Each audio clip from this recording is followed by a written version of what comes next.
आप सबका स्वागत करता हूँ। आज हम अंतर्राष्ट्रीय अर्थशास्त्र के विषय का अध्ययन करेंगे, जिसमें जो सबसे पहला टॉपिक लिया है वो है निरपेक्ष लाभ का सिद्धांत, थ्योरी ऑफ एब्सोल्यूट एडवांटेज। व्यापार के सिद्धांतों के बारे में पहला सिद्धांत जो था वो हमारे सिलेबस में है, निरपेक्ष लाभ का सिद्धांत।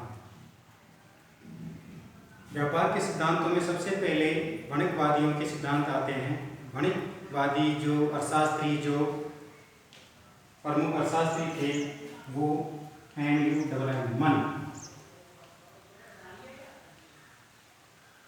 मन जो अर्थशास्त्री थे, इनका ये मानना था कि व्यापार करने में सबसे ज़्यादा निर्यातक देश को ही सबसे ज़्यादा फायदा होता है।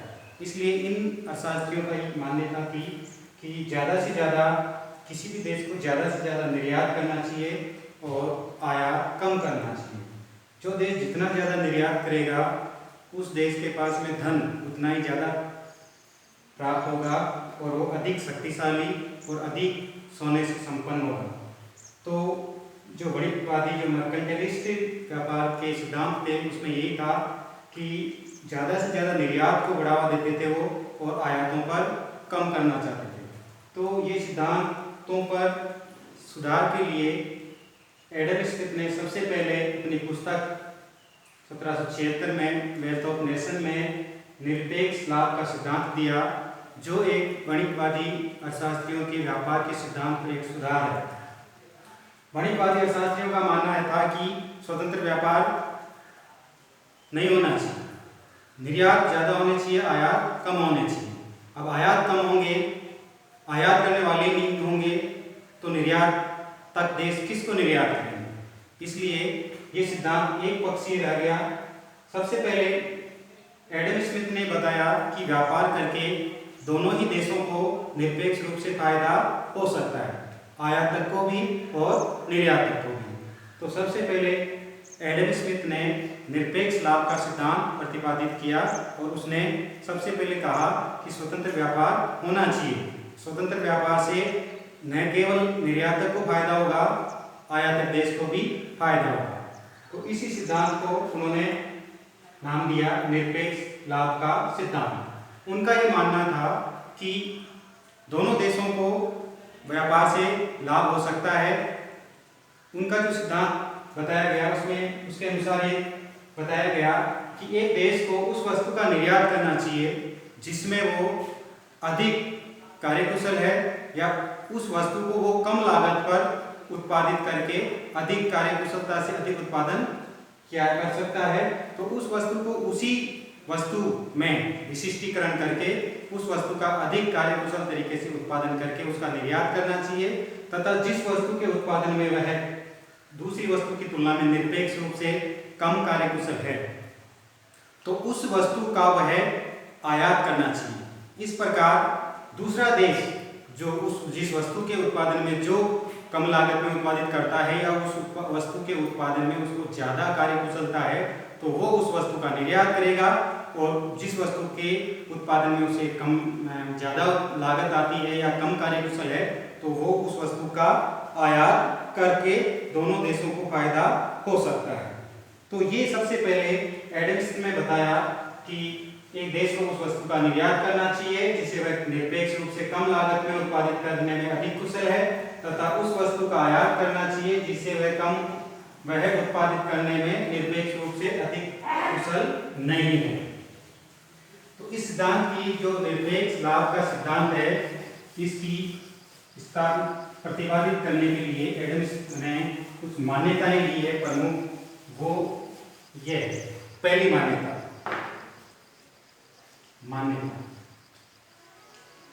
एडम स्मिथ मानते थे कि उत्पादन का साधन केवल एक ही है, श्रम ही उत्पादन का केवल एकमात्र साधन।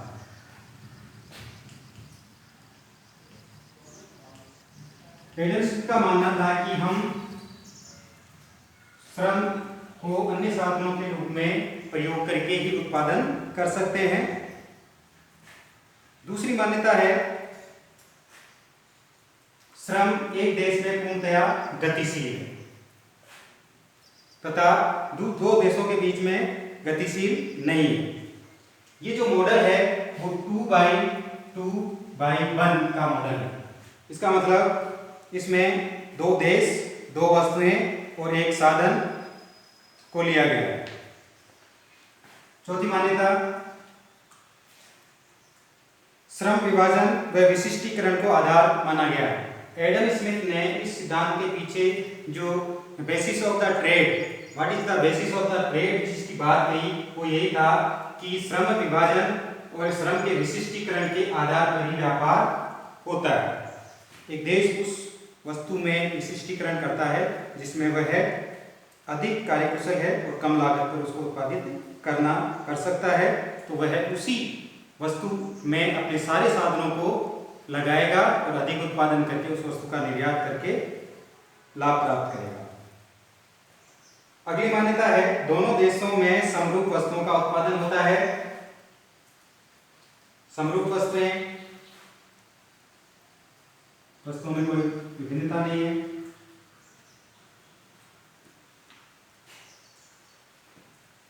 अगली मान्यता स्वतंत्र व्यापार नीति पाई जाती है।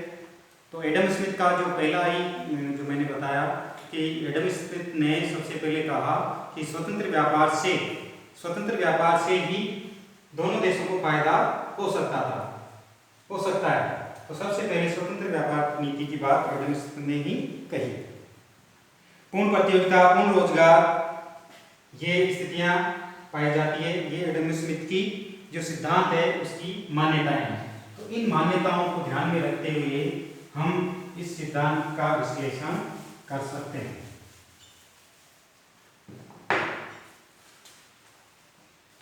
सिद्धांत की व्याख्या, जैसे एक उदाहरण लेते हैं हम। एडम स्मिथ के अनुसार दो देशों के बीच व्यापार लाभदायक होगा यदि एक देश को उस वस्तु के उत्पादन में निरपेक्ष लाभ है तथा दूसरे देश को वस्तु के उत्पादन में निरपेक्ष हानि है। जैसे एक उदाहरण लेते हैं हम। एडम स्मिथ के अनुसार व्यापार लाभदायक होगा यदि किसी एक देश को उस वस्तु के उत्पादन में निरपेक्ष लाभ है तथा दूसरे देश को उस वस्तु के उत्पादन में निरपेक्ष हानि है। तो वो दोनों देश उन वस्तुओं का आयात और निर्यात करके दोनों ही लाभ प्राप्त कर सकते हैं। उदाहरण जैसे ये हम यूएसए लेते हैं और इधर लेते हैं यूके और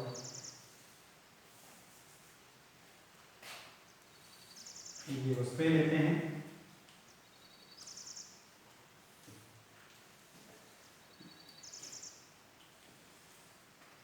दो देश है, दो वस्तुएं हैं। पहली गेहूं है, व्हीट, दूसरी है कपड़ा, क्लॉथ, उसको डब्ल्यू कहेंगे, उसको सी।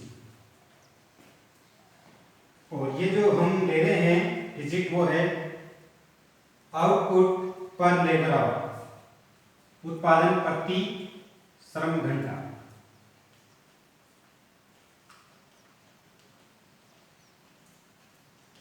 तो जो यूएसए है गेहूं को 6 प्रति उत्पादन घंटे में उत्पादित कर सकता है और कपड़े को 4 प्रति श्रम घंटे में उत्पादित कर सकता है।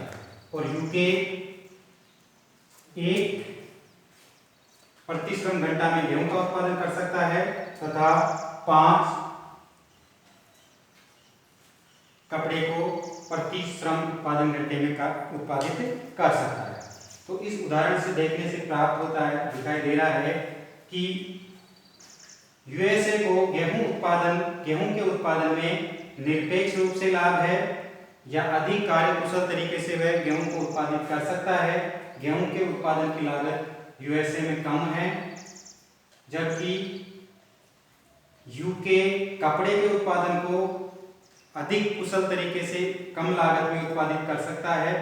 तो गेहूं को उत्पादन में यूएसए को निरपेक्ष लाभ है और कपड़े के उत्पादन में यूएसए को निरपेक्ष हानि है। यूके की तुलना में। इसी प्रकार यूके को गेहूं के उत्पादन में निरपेक्ष हानि है तथा कपड़े के उत्पादन में निरपेक्ष लाभ है। तो ये दोनों देश व्यापार कर सकते हैं और व्यापार का लाभ ले सकते हैं। यूके को कपड़े के उत्पादन में अपने सारे साधनों को विशिष्टीकरण करके सारे संसाधनों को कपड़े के उत्पादन में लगाकर अधिक उत्पादन करना चाहिए और अधिक उत्पादन करके यूके को कपड़ा निर्यात करना, यूएसए को निर्यात करना चाहिए, जिससे इसको लाभ होगा। इसी प्रकार यूएसए को, क्योंकि गेहूं के उत्पादन में अधिक कार्य कुशलता है, तो गेहूं के उत्पादन में अपने सभी साधनों को लगाकर गेहूं का अधिक उत्पादन करे।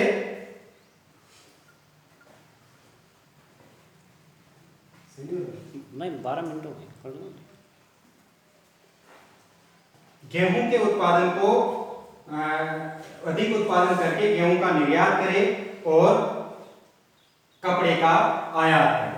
तो इस प्रकार यूएसए गेहूं का निर्यात करके फायदा प्राप्त कर सकता है तथा यूके कपड़े का निर्यात करके फायदा ले सकता है। तो एडम स्मिथ ने कहा कि दो देशों के बीच में व्यापार स्वतंत्र रूप से हो तो दोनों ही देशों को आयात और निर्यात करने से दोनों देशों को फायदा हो सकता है। Thank you.